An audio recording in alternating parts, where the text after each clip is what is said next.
সর্বভারতীয় জয়েন্টে রাজ্যে প্রথম পুরুলিয়ার মেয়ে।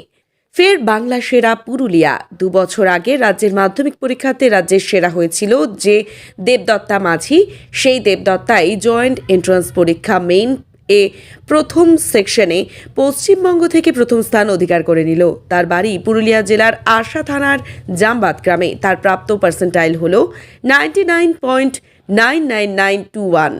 জঙ্গলমহলের অযোধ্যা পাহাড়ের কোলে জামবাদ গ্রামের আদি বাসিন্দা তারা। বাড়িতে রয়েছেন আত্মীয় পরিজনেরা। কৃতি ছাত্রীর বাবা জয়ন্ত কুমার মাঝি ও মা শেলি দা কর্মসূত্রে পূর্ব বর্ধমানের কাটোয়াতে থাকেন। সেখানেই Katwa Durgadasi Chowdhurani girls high school থেকে পরীক্ষা দিয়েছিল দেবদত্তা। মাধ্যমিকে তার প্রাপ্ত নম্বর ছিল 700-র মধ্যে 697। ইংরেজি, অঙ্ক, ভৌতবিজ্ঞান, জীবন বিজ্ঞান ও ভূগোলে 100-তে 100 পেয়েছিল সে। বাংলায় 98 এবং ইতিহাসে 99 পেয়েছিল দেবদত্তা। এবছর তার উচ্চ মাধ্যমিক, সেই পরীক্ষার জন্য প্রস্তুতি নিচ্ছে দেবদত্তা। তারই মধ্যে এলো এই সুখবর। সে জানায়, সর্বভারতীয় জয়েন্ট পরীক্ষায় পশ্চিমবঙ্গ থেকে প্রথম হয়ে খুব ভালো লাগছে। আপাতত উচ্চ মাধ্যমিক লক্ষ্য তারপর জেই মেইনের দ্বিতীয় সেকশনের পরীক্ষা। এতদিন জয়েন্টের প্রস্তুতির জন্য উচ্চ মাধ্যমিকের দিকে তেমন নজর দেওয়া হয়নি। এবার পাখির চোখ উচ্চ মাধ্যমিক।